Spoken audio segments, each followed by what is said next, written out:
This video is only for those with a morbid curiosity. Viewer discretion is advised. There's a side to life that most of us will never get to see, and that's a good thing. But we need those that are willing to deal with the worst people and the worst moments in a person's life. I'm talking about first responders or anyone that does a similar type of work. I'm very thankful for them, and here are some of the stories that they've shared. I used to be a 911 operator about 2 years ago, and I remember my very first call when I finished my training was from what I presumed to be a screaming woman. I was trying to ask her name and where she was, as we already had police on the way, but no matter what I said, I only received loud screaming and crying in reply. Eventually, the screaming stopped and the phone was handed over to a little boy. Honestly not very good with children, and this was already freaking me out, but I continued and I asked him who was just on the phone and what was going on. He said it was his younger sister. They both had to be around 7 to 9 years old. He was a lot calmer, but still hysterical. In the background, I could hear this soft, gurgling sound. I asked him where he was. He couldn't give me an exact answer other than he was at his home on the beach. And when I asked him what the sound was, he told me his mother had shot herself in the face at their home. She wasn't dead though. The gurgling was her in the background, choking on her own blood and supposedly trying to speak to the children. Other operators are listening in since it's my very first day out of training, and they send paramedics to the scene behind the police who are still on the way. I asked him some other basic questions. Where is he in the house if their door is unlocked, so the paramedics can come in, where the gun their mother used is, and if they're hurt, etc. And eventually, all the units arrived. That call really affected me. The mother was still alive when the paramedics got to her. Barely, but I do believe she passed away. The screaming from that little girl was horrible, and I don't think that I will ever forget it. I came across a body that was literally posturized. The biker tried to overtake a truck that was coming from the other side. The guy lost balance, and the vehicle that he overtook didn't have enough time to react, and it posturized him to a nearby wall of a house. So this means that part of his body was stuck to the wall, and the other part was trapped between the wall and the car. His head and one of his arms were found 5 to 7 meters away. The motorcycle was somewhere else. This person talks about a high school kid that was speeding while driving home from school. The vehicle went sideways into a tree, and the kid was partially decapitated on the side of the door. It was Hollywood-level gore, unlike other accidents that I had been to. He was 2 blocks from home, and his parents were on scene as EMS called it, and before they even had a chance to put a blanket over him. I will never forget the mother's scream when she was told that he didn't make it. This isn't from me, but a family member who was a first responder for 30 plus years. He went on a call for the collapse of a 1,500-foot tall TV antenna. There were 3 engineers performing an inspection at the time that it collapsed. He said one of the guys had almost disintegrated into a pile of goo, and another guy's insides burst out of his body when he hit the ground and were laying next to him. This one is about a boat propeller cut on a toddler. Think spiraled vegetable, but it's the kid's leg.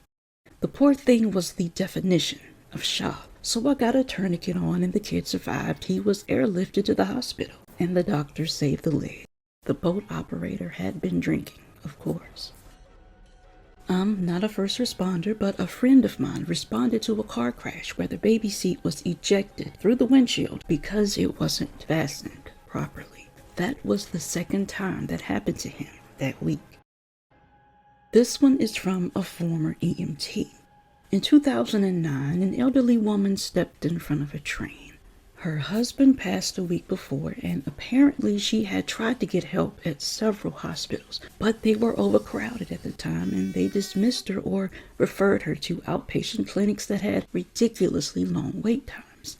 The messed up part was when we arrived, so many bystanders in the train station were taking pictures that we had to stop what we were doing and actively secure the scene to preserve the dignity of the woman who passed away. I took a call about 2 missing children.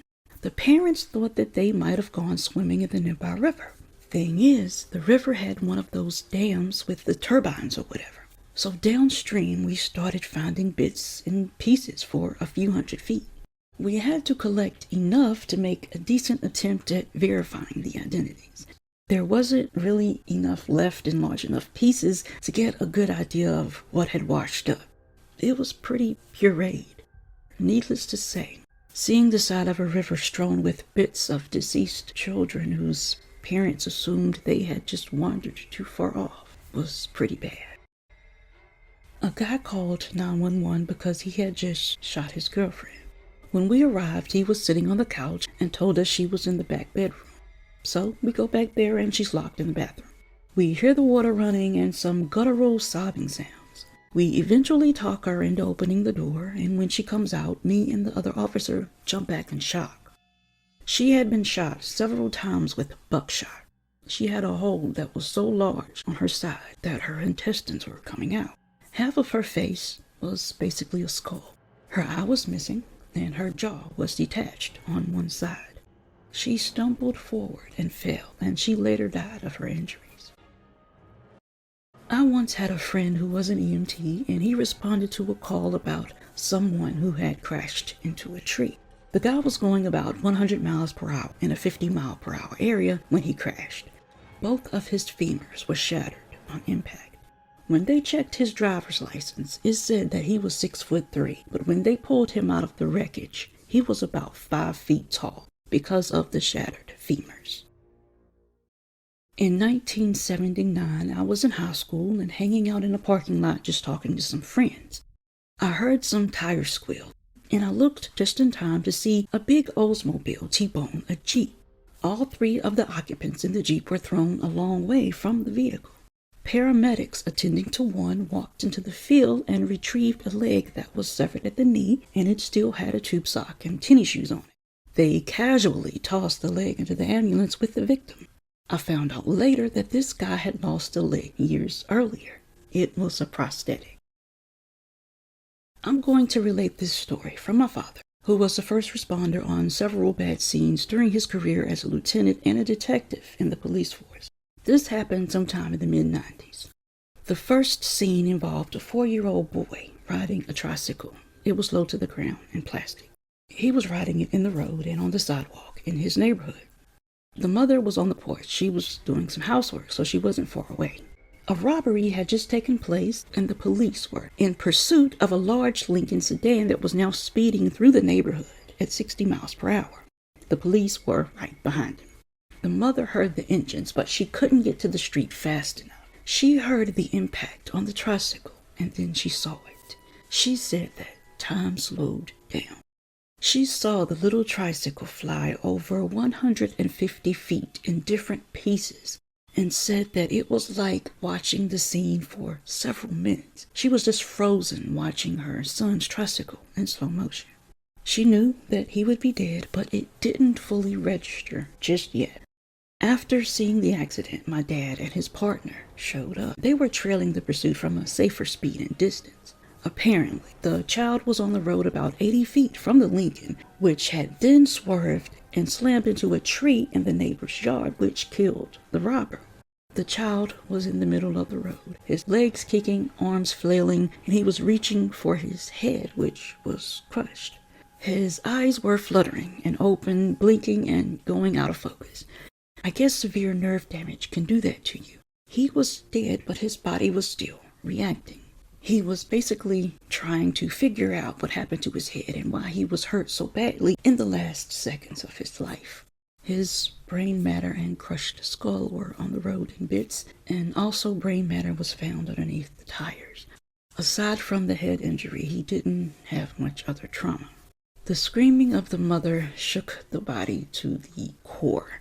All of this was going on while the kid was moving and convulsing on the street. About a minute later, all of the movement stopped. The cops that were there just stood still. The mother's shrieking was all that could be heard. My dad had this image burned in his brain. He's now estranged from my family, and some do believe it was his job that took such a major toll on him. I would have to agree.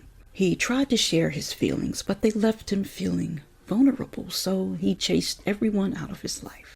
I haven't talked to him for 10 years, but remember these and other stories very well. My dad said he didn't know why the lives of that robber and the young boy were linked, but they apparently had some sort of karmic connection to each other.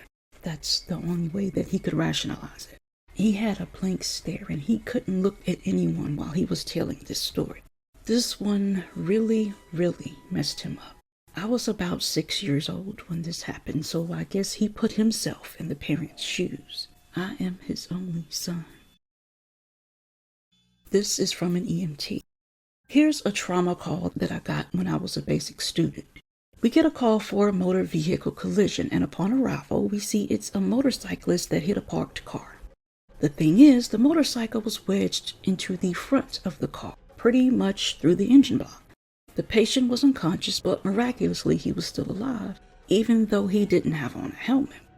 There was agonal gasping, deviated and unreactive eyes, but all I was worried about was his head and his neck. Half of his scalp was gone. He had a depressed skull fracture and increased intracranial pressure that caused him to pretty much bite off his own tongue. His airway was very much compromised, and I basically had to pry his mouth open to suction the blood and insert a tube into his airway. The whole transport consisted of bagging and dumping fluids. At this point, his lungs were shot. As we left the ER, they had a chest tube in both sides. One was profusely draining blood. The guy actually ended up walking out of that hospital. Definitely a lucky man. But please, for Christ's sake, wear a helmet when you're riding a motorcycle. Also, stop with the wheelies. You don't look as cool as you think. You'll end up killing yourself or somebody else in the process. A family of 5 burned to death in their SUV. They were traveling down the interstate when a vehicle going the opposite direction crossed the median, T-boning them, which smashed them into the car that was on their right side as they were passing. So this caused their vehicle to engulf in flames. The only way out of the car was the back hatch, as their left doors were crushed from the guy who crossed the median, and their right side was crushed from the car that they were trying to pass. The father who was driving died on impact, and the mother died from smoke inhalation. The oldest daughter and the youngest daughter were found in the hatch area of the SUV with the oldest daughter's hands on the release. Both of them died from smoke inhalation. The mother was found as if she had just tried to help her youngest daughter get out of the SUV. The son was sitting in the front, and he died from smoke inhalation, but he most likely would have died anyways due to blunt force trauma and burns. This may not be the most screwed up thing that I have had to deal with, but it's for sure the most traumatizing thing that I hopefully will never see again.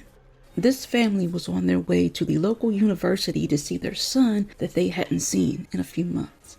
They were 2 miles from the exit, and I volunteered to go with the chaplain and give the notice. The kid lost his entire family in a split second.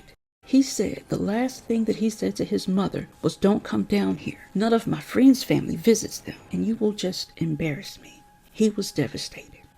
After all these years, I still keep in constant contact with him, and he is practically another son to our family. Folks, your life or your family's life can be over in the blink of a second. No matter the fight, always let them know you love them. Hug them, kiss them. I have seen it far too much. You never know when that might be the last time that you see them or they see you. Don't take them for granted. And that is the whole point of this entire video.